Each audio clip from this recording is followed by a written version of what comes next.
नमस्ते बच्चों, कक्षा 10 विषय गणित और प्रश्नावली अपनी चल रही है तीसरी। दो चर वाले रैखिक समीकरण। तो इसमें 3.3 के क्वेश्चन जो अपने हल करने हैं। तो देखो पहला क्वेश्चन क्या दे रखा है कि निम्न रैखिक समीकरण को प्रतिस्थापन विधि से ज्ञात करो। प्रतिस्थापन का अर्थ क्या है कि एक समीकरण से वैल्यू निकाल के दूसरे में पुट करके उसको हल करना। प्रतिस्थापन कि इसमें से निकालें और इसमें पुट करें, चाहे इसमें से निकालें इसमें पुट करें। तो अपने को क्या दे रखा है कि x प्लस वाई बराबर दे रखा है 14 और x माइनस वाई बराबर 4। यहां से देखो x की वैल्यू निकाले तो 14 प्लस के बाई दूसरी साइड किस में जाएंगे, माइनस में। अब देखो इस x को इस x की जगह ये वाली वैल्यू रख दे तो क्या होगा, 14 माइनस वाई 1 माइनस वाई ये है बराबर है 4। 14 1 वाई और 1 वाई 2 वाई बराबर 4। 2 वाई इस साइड चले गए प्लस में, ये प्लस के 4 हैं इस साइड आएंगे माइनस में।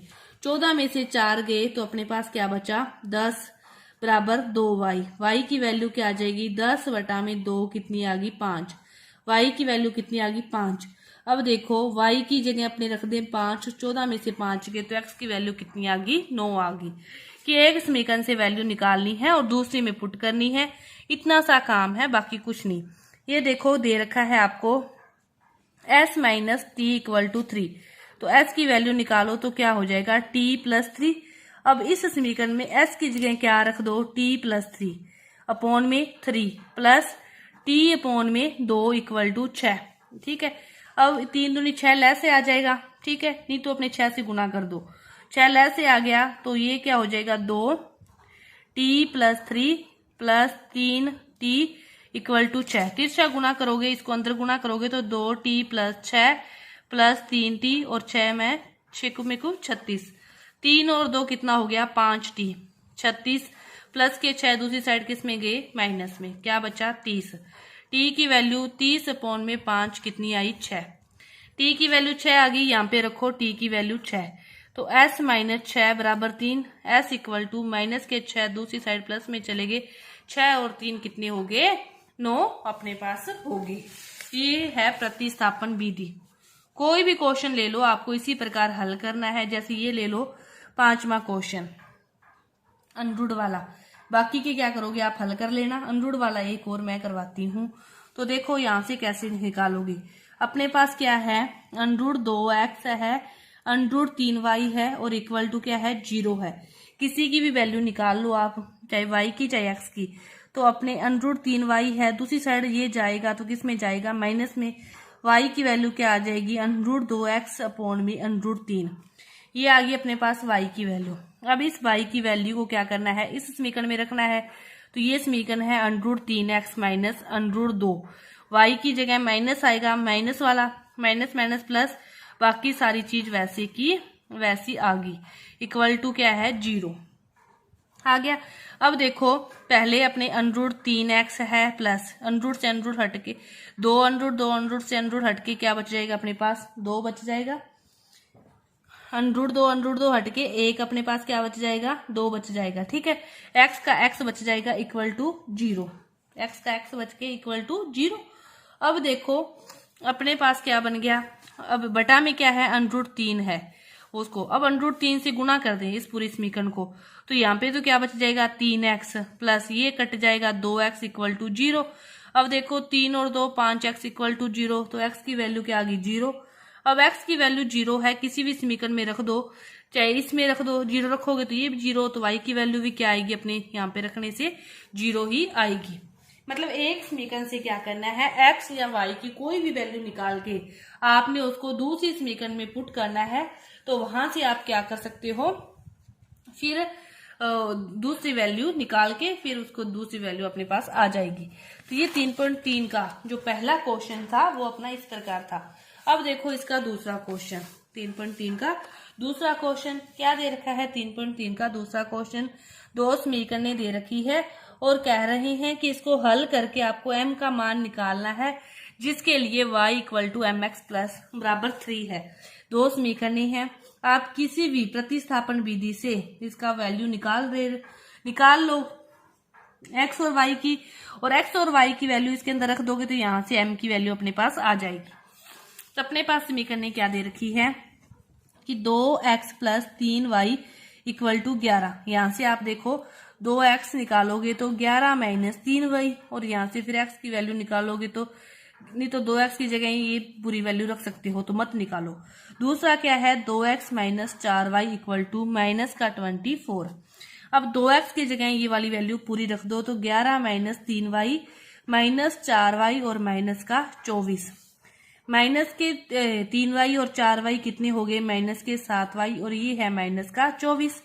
माइनस के 7y इस साइड प्लस में आ गए और 24 इस साइड प्लस में आ गया। इन दोनों का ऐड किया तो 35। 7y equal to 35। y की वैल्यू क्या आ गई, 35 बटा में 7 5। y की वैल्यू कितनी आ गई, 5। y की वैल्यू 5 यहाँ पे रख के अपने x की वैल्यू निकाल लें तो 2x इक्वल टू 11 माइनस 3 गुना 5, तो 11 माइनस 15 कितनी आ गई, माइनस 4। तो 2x इक्वल टू माइनस 4, तो x की वैल्यू माइनस 4 बटा में 2 माइनस का 2।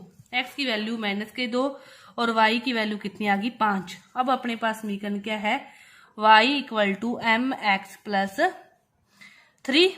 y की जगह तो क्या रखना है 5, x की जगह क्या रखना है माइनस का 2 प्लस 3। प्लस के 3 है, इस साइड जाएंगे तो माइनस के 3 बनेंगे। ये अपने पास है माइनस का 2m। 5 में से 3 के 2 माइनस का 2m। यहाँ से अपने m की वैल्यू निकालोगे तो 2/2 कट गया, माइनस का 1। m की वैल्यू अपने पास क्या आ गई, माइनस की 1 आ गई। इस प्रकार क्या करोगे आप, इसको हल करोगे। तो ये है अपना दूसरा क्वेश्चन।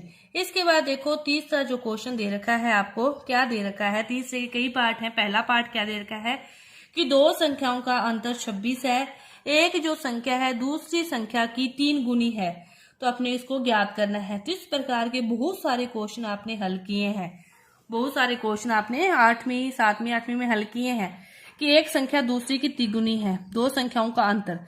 अपने को नहीं पता संख्याएं, माना अपने संख्याएं क्या मान ली कि एक संख्या x है, दूसरी संख्या क्या है y है, दोनों का अंतर दे रखा है। तो x माइनस y बराबर कितनी है, 26। समीकरण नंबर 1, x माइनस y बराबर 26। अंतर दे रखा है एक संख्या दूसरी संख्या की तिगुनी है कि यदि x इक्वल टू दूसरी संख्या की तिगुनी है 3y है।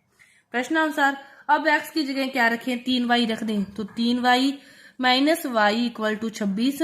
3 में से 1 y गया, 2y इक्वल टू 26। y की वैल्यू क्या आ गई, 26 बटा में 2 13। y की वैल्यू 13 आ गई तो x की वैल्यू क्या आ गई, 3 गुना 13 कितनी आ गई, 39।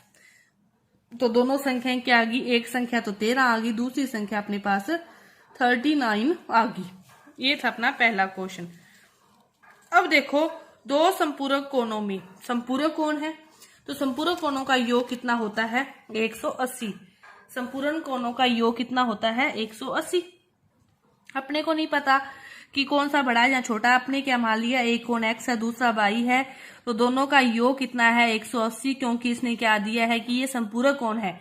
फिर क्या कह रहा है कि जो बड़ा कोण है छोटे कोण से 18 अधिक है, अपने को नहीं पता कौन सा बड़ा है, तो अपने क्या मान लिया जो x है वो क्या है y से क्या है 18 अधिक है, बड़ा कोण छोटे कोण से 18 अधिक है।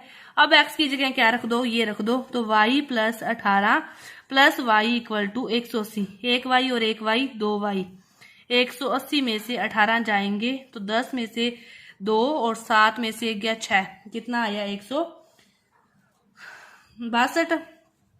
y की वैल्यू फिर 162 बटा में 2 81। y की वैल्यू कितनी आ गई, 81 आ गई।